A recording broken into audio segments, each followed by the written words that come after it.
Hey everybody, it's Ruby here today, and today I wanted to do a book review on Harry Potter and the Cursed Child. This is going to be a really rushed video. I have a lot of thoughts on this, and so I thought I'd just do one straight away. So this is Harry Potter and the Cursed Child. It is a script that was released the day after it was the London play, The Cursed Child, so this is the script version of it. It is based on the original news story by J.K. Rowling, but it is written by Jack Thorne and directed by John Tiffany. So this is not written by J.K. Rowling. And that is one of the reasons that I wasn't huge on the hype when it first was released and people were talking about it, because it's not by J.K. Rowling. And don't get me wrong, I'm a huge Harry Potter nerd. Harry Potter is what taught me to read. It was the first novel I read. I have all of the books, all of the movies. I have a lot of collectibles. I collect a lot of the stuff, and I'm gonna go to the midnight premiere of Fantastic Beasts and Where to Find Them. Or I'm gonna try to. So my lack of enthusiasm for this book was directly related to the fact that she hadn't written it, and I didn't know how much she was involved in writing it.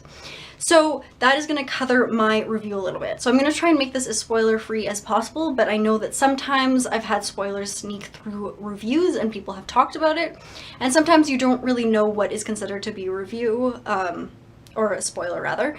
So just keep that in mind, but I'm going to try and make this as painless as possible. So it is supposed to be kind of a continuation of the epilogue that we saw in the Deathly Hallows movie and book, where Harry is all grown up. He has 3 children. He married Ginny. Hermione and Ron are together and they have children as well. And everybody is still hunky-dory. Everybody's still friends with each other. And it has been, 19 years since Voldemort was in power, or whatever the case may be. So, this is actually through the eyes of Albus Potter, which is one of his children, and also Scorpius Malfoy. And that's going to sound like a spoiler for anybody who hasn't read it, but he's literally introduced within like the second page of it.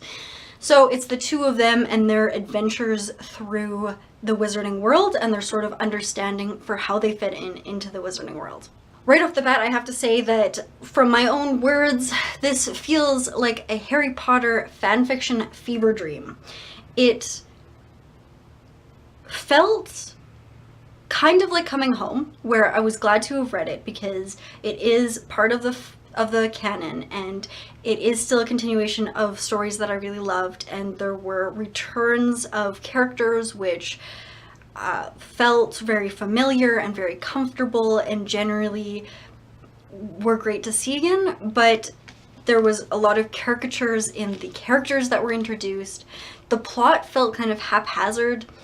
I felt like it took all of the action and adventure and fantasy of Harry Potter and took away a lot of the oddities and weirdness and really in-depth look into people that I really liked about Harry Potter. Harry Potter feels like an expansive book where you can become a part of the characters, you can understand where it exists in the world, but this introduced new things that I don't feel actually fit in with the world enough for it to be completely believable.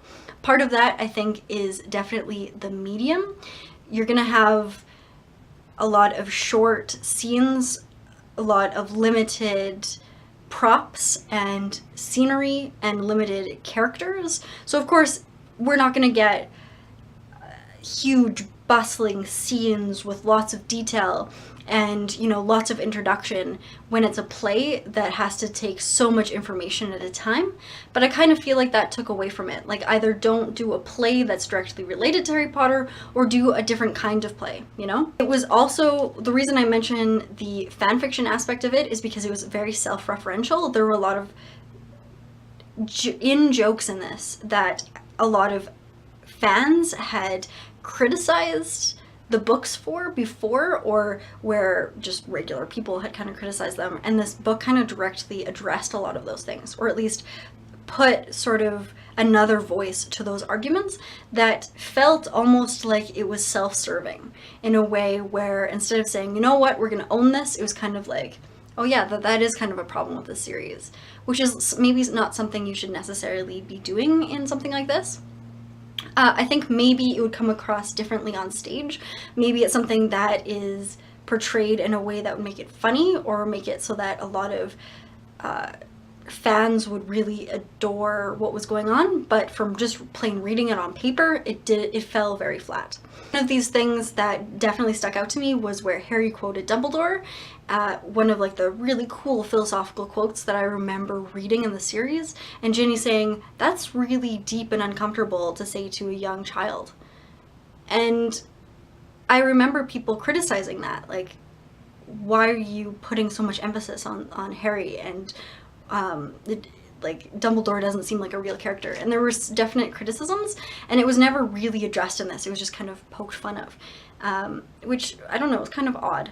I found in the series that one of the other reasons I really liked the series was related to how believable the characters felt. The characters were always a little bit of a caricature. That was something that my parents had criticized Harry Potter for, and I completely understand. It is still a children's book. You are still going to get over the top people, but what's also going to happen is, like, it was still believable enough for me to like the characters and for me to feel like I was a part of those characters.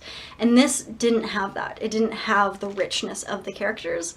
And one of the things that J.K. Rowling had done in order to make that feeling really visceral was different ways of the characters speaking, of dialogue, of how people interacted with each other. And that's a really hard thing to do when you're writing a story.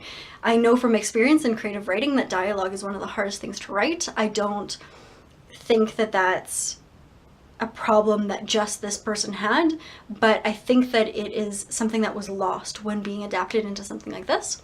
I think that I'm definitely losing that with the play. The play obviously is going to have actors and actresses who are going to portray their lines differently than how I'm reading them, but at the same time, if it reads off the page like the characters aren't any different from each other, then it's still going to be really hard for actors and actresses to adapt that themselves.